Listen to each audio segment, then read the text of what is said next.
Bismillahirrahmanirrahim. Assalamualaikum teman-teman. Kita masuk ke pokok bahasan super baru kita tentang distribusi peluang khusus. Jadi distribusi peluang ya, bukan distribusi kepadatan. Jadi yang kita bahas sekarang baru yang diskrit. Jadi distribusi peluang khusus. Nanti kita akan belajar beberapa distribusi peluang khusus. Saya kasih lihat dulu. Nah, ini jadi ada uniform, Bernoulli, binomial, binomial negatif, geometrik, hypergeometrik, kosong, multinomial, sama hypergeometrik multivariat.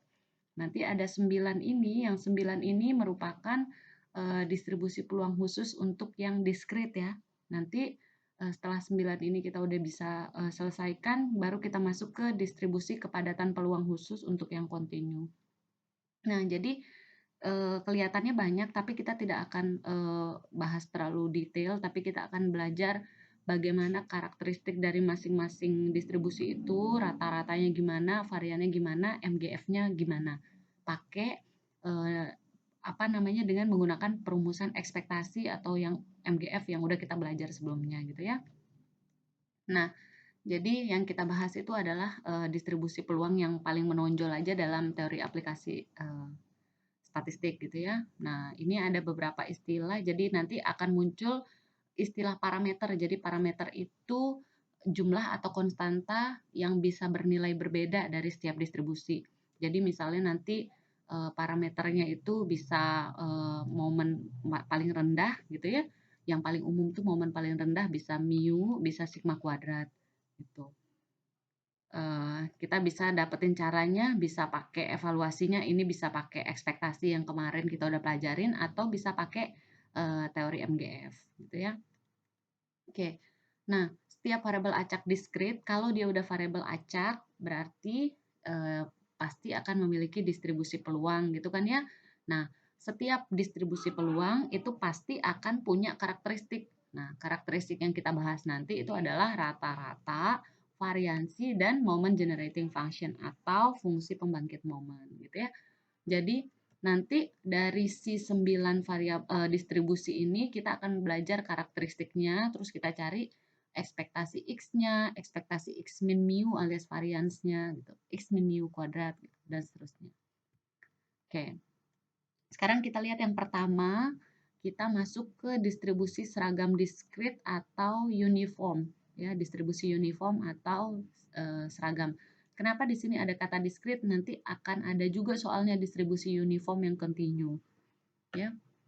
Nah, distribusi seragam diskrit ini, jadi suatu variabel acak dia bisa ngambil k buah berbeda, k buah nilai yang berbeda, tapi setiap k itu memiliki peluang yang sama.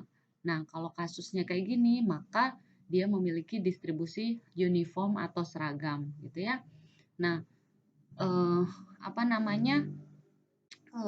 kalau udah peluangnya sama tuh misalnya apa? Kalau kita ngelempar dadu misalnya.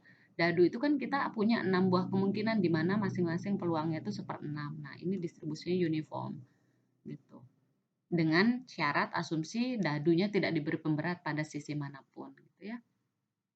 Nah, definisinya ada definisi yang pertama tentang uniform diskrit, variabel acak X itu akan punya distribusi seragam atau uniform diskrit, dan X ini akan disebut sebagai variabel acak uniform diskrit. Syaratnya jika dan hanya jika fungsinya atau distribusi peluangnya itu adalah fx sama dengan 1/k untuk x1, x2 sampai xk gitu. Nah, xi tidak sama dengan ij, xj ketika i tidak sama dengan j. Jadi ini ya tadi yang kita bilang, dia akan punya peluang yang sama. Mau x-nya berapapun, peluangnya tetap 1/k. Karena k konstan jadi tidak ngaruh mau berapapun x-nya. Nah, ini grafik fungsinya. Jadi x-nya x1 kah, x2 sampai xk, dia punya tetap fx-nya itu 1/k. Nggak ngaruh ya. Jadi bisa digambarkan dalam bentuk grafik fungsi peluang distribusi uniform diskrit. Gimana karakteristiknya? Jadi rata-ratanya kalau diskrit itu rata-ratanya adalah sigma xi 1/k gitu ya. Untuk i 1 sampai k, atau ini bisa kita keluarin 1/k sigma XI. Begitu juga variansnya. Variansnya 1/K sigma XI min mu kuadrat. Oke. Nah, ada kasus khusus di mana XI-nya itu sama dengan indeksnya sendiri, jadi XI sama dengan I, maka fungsi peluangnya akan menjadi tetap 1/K, tapi ininya yang beda nih. X-nya sama dengan 1, mau X-nya 1, 2, mau X-nya sampai K, peluangnya tetap 1/K, gitu ya. Ini ya. Nah, ini sebenarnya yang lebih cocok untuk dadu tadi, kasus dadu. Kan tadi angka dadunya bisa angka dadu 1, 2, sampai 6. Maka kalau 1 peluangnya berapa? 1/6. Kalau K-nya, ini kan K-nya sama dengan 6 ya. K sama dengan 6. Kalau yang tadi X1, X2, sampai XK. Gitu. Oke. Nah, sekarang yang kedua, kita masuk ke yang Bernoulli. Kalau distribusi Bernoulli, jadi distribusi Bernoulli ini dia mendasari banyak distribusi lain nanti setelahnya. Untuk binomial, Poisson gitu ya. Nah, konsepnya distribusi Bernoulli itu jadi kita punya percobaan. Percobaan kita itu punya kemungkinan hasil itu 2. Jadi harus 2. Kalau 2 itu kalau nggak 2 berarti nggak jadi Bernoullinya gitu ya. Jadi 2 hasil yang mungkin itu kita kasih nama dengan nama sukses dan gagal gitu. Nah, suksesnya ini, kejadian sukses nanti akan punya peluangnya kita simbolin theta, gagalnya kita punya simbolin dengan 1 min theta. Sebenarnya ini udah kita pelajarin waktu statistika dasar, tapi tidak sedetail sekarang ya. Kita terlalu bahas karakteristik fungsi distribusi peluangnya. Nah, maka variabel acak yang menunjukkan kejadian sukses akan mempunyai distribusi Bernoulli. Kejadian suksesnya bisa 0 atau 1 ya. Ini nih dikasih kode aja 0 sama 1. Tapi perhatiin juga bahwa sukses di sini bukan berarti sukses yang benar-benar oke. Jadi misalnya lulus sama tidak lulus. Bisa jadi tidak lulus yang disebut sukses kalau memang tidak lulus yang jadi pokok bahasan saat itu. Jadi kalau kita mau cari bagaimana peluang untuk tidak lulusnya, nah fokus kita di tidak lulus, maka suksesnya itu adalah tidak lulusnya ini. Ya. Jadi suksesnya itu tidak berarti artinya sukses yang harus keren, bagus gitu ya, konotasi maknanya. Nah, ini definisinya, definisi 2, variabel acak X itu akan punya distribusi Bernoulli, dan selanjutnya X ini disebut sebagai variabel acak Bernoulli jika dan hanya jika dia punya distribusi peluang itu adalah Fx. Nah, di sini kalian bisa lihat X ini adalah suksesnya, X ini adalah si suksesnya tadi, theta ini adalah parameternya. Masih ingat tadi ya parameter tuh? Parameter ini yang mengindikasikan tadi. Nah, persamaannya adalah theta pangkat X dikali 1 min theta pangkat 1 min X. Tetanya tadi itu adalah peluang sukses, 1 min theta peluang gagal. X-nya 0, 1 karena sukses dan gagal. Oke. Nah, kita biasanya nulis notasiin kalau ada X itu Bernoulli, kita simbolin X berdistribusi, ini dibaca berdistribusi Bernoulli dengan satu. Satu ini maksudnya percobaannya 1 kali aja, sekali jalan, kemudian parameter theta. Atau boleh ditulis X berdistribusi Bernoulli dengan parameter theta. Kalau Bernoulli udah pasti ininya 1. Oke. Nah, theta itu adalah parameternya distribusi Bernoulli yang menunjukkan kejadian sukses atau kejadian yang diperhatikan. Nah, di sini yang diperhatikan. Jadi, kalau dalam percobaan yang kita perhatikan itu adalah tidak lulusnya mahasiswa, maka tidak lulus itu yang disebut sukses. Gitu ya. Jadi, suksesnya itu bukan berarti sukses dalam arti yang baik gitu ya. Oke. Nah, kalau digambarkan dalam bentuk grafik, maka grafik fungsinya Bernoulli itu adalah kalau 1 itu artinya sukses, peluangnya itu adalah theta, kalau 0 itu gagal, peluangnya adalah 1 min theta. Jadi ini grafik fungsi peluang Bernoulli. Nah, apa sifat-sifatnya kalau Bernoulli? Kalau Bernoulli itu ingat dia punya percobaan Bernoulli ya, atau percobaan yang ngikutin distribusi Bernoulli. Dia punya dua hasil yang mungkin tadi ya, jadi ada sukses sama gagal. Sukses itu kejadian yang kita perhatiin, gagal itu yang tidak kita perhatiin. Percobaan dilakukan hanya sekali, makanya tadi ditulis X berdistribusi Bernoulli, dicoba satu kali doang, terus habis itu parameternya theta. Kayak ngelempar koin satu kali. Nah, gitu-gitu ya. Jadi kejadiannya cuma satu kali percobaannya. Gitu. Nah, gimana dengan rata-rata variansi dan MGF-nya Bernoulli ini gitu. Kita lihat yang pertama rata-ratanya. Rata-rata Bernoulli itu adalah sama dengan parameternya. Variansinya sama dengan theta kali 1 min theta. Gitu ya. Atau ini peluang sukses dikali peluang gagal gitu, untuk variansinya. Kita lihat buktinya. Yang pertama kita mau cari, kita buktikan bahwa rata-ratanya itu sama dengan theta. Kita lihat ekspektasi X ya. Jadi ini karena diskrit pakai sigma, ekspektasi X itu adalah penjumlahan X-nya untuk batasan X, yaitu 0 sampai 1 dari X kali Fx. Fx-nya tadi untuk si Bernoulli itu apa? Theta pangkat X 1 min theta pangkat X. Sekarang kita masukin, kalau 0 berarti ini kan depannya 0. Ini udah langsung 0, jadi 0.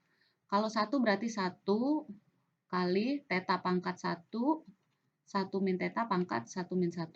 Ini kan hasilnya 1 karena pangkat 0. Jadi sisanya adalah theta. Jadi terbukti rata-ratanya sama dengan theta. Sekarang gimana dengan yang kedua variansinya? Kita mau buktiin variansinya adalah theta kali 1 min theta. Tinggal masukin, ingat rumus variansi, ekspektasi X pangkat 2 dikurangi ekspektasi X dikuadratin. Ekspektasi X tadi kan udah dapat di depan ya, mu rata-rata sama dengan theta. Jadi ini theta kuadrat. Nah, ekspektasi X kuadrat masih sigma karena diskrit, berarti ini adalah X kuadrat. Fx-nya kita masukin. Dengan cara yang tadi, kita tinggal masukin batasannya X sama dengan 0 sama 1. Kalau 0 karena X kuadrat udah langsung 0 ya. Ketika 1 berarti tinggal masukin 1 kuadrat, theta pangkat 1, 1 min theta pangkat 1 min 1. Dikurangin theta kuadrat. Sorry, ini itu kurungnya di sini harusnya ya. Nah, karena selesaiin batasan ini kan sendirian deh nih. Ini sendirian. Nah, sehingga ini kan jadinya theta pangkat 1 min theta kuadrat. Jadi hasilnya theta kali 1 min theta. Terbukti. Kemudian yang ketiga kita mau lihat MGF-nya. Nah, MGF-nya itu muncul di teorema 2, MGF-nya Bernoulli. Jadi ini nggak perlu dihafalin, tapi harus tahu cara nyarinya. Jadi nanti kalian harus bisa cara nyarinya tuh gimana. Jadi nggak perlu dihafalin, ini kok rumusnya banyak banget, nggak perlu. Karena sekali kita tahu rumus ekspektasi, kita akan bisa tahu nurunin sendiri. Asal tahu fungsi distribusinya gitu ya. Nah, MGF-nya Bernoulli itu adalah 1 min theta tambahin theta E pangkat T. Kenapa muncul E di sini? Iya, karena masih ingat MGF itu nanti akan ada E pangkat T1X kali Fx. Ini sigma, gitu kan ya? Nah, sekarang kita buktiin MXT atau MGF-nya X itu sama dengan 1 min theta, theta T. Nah, berarti MGF X itu kan adalah ekspektasi E pangkat TX ya. Sehingga kita masukin E pangkat TX, Fx-nya kita masukin. Kita masukin batasannya X sama dengan 0, X sama dengan 1. Yang 0 dulu, E pangkat 0. Theta pangkat 0, 1 min theta pangkat 1 min 0. E pangkat 0 itu kan 1 ya. E pangkat 0 itu 1, ini 1. Sebentar, terus ini sama dengan 1. Kemudian ini 1, ini 1 min theta pangkat 1. Jadi 1 kali 1 tambah 1 min theta gitu ya. Sehingga ini 1 tadi ya. 1 min theta, terus habis itu ini E pangkat T, ini adalah 1, ini theta pangkat 1. Jadi dapatlah 1 min T, 1 min theta, theta kali E pangkat T. Udah gitu. Jadi kita tahulah karakteristiknya. Sekarang misalnya ada contoh, kalau contohnya X-nya itu berdistribusi Bernoulli diulang 1 kali harus 1 karena Bernoulli itu 1 ya. Kemudian theta-nya 9/4. Maka kita mau cari berapa peluang ketika X-nya itu sama dengan 1, terus cari rata-rata sama cari variansinya. Maka ingat Bernoulli itu dia punya distribusi peluangnya itu adalah theta pangkat X, 1 min theta, 1 min X kan ya. Sehingga kalau kita masukin sekarang tetanya itu sama dengan 1/4 sesuai dengan pertanyaan apa kan tadi dia bilang X berdistribusi Bernoulli rata-rata 1/4.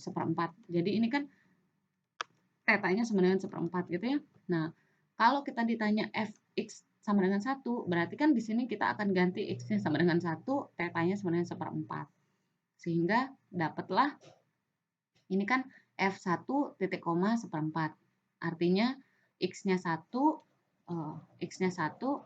Ingat kalau di sini tuh f itu berarti ini x-nya yang di depan. Tapi kalau di sini b ini Bernoulli, menunjukkan Bernoulli. Bedain ya kalau di distribusi peluang. Ini tetanya. Udah tinggal masukin tetanya 1/4 pangkat X pangkat 1, dapatlah 1/4. Rata-ratanya gimana? Ingat, tadi kan kita udah dapat mu-nya itu adalah teta. Ya udah rata-ratanya 1/4. Sigma kuadratnya adalah teta 1 min teta, 1/4 kali 1 min 1/4. Dapatlah 3/16.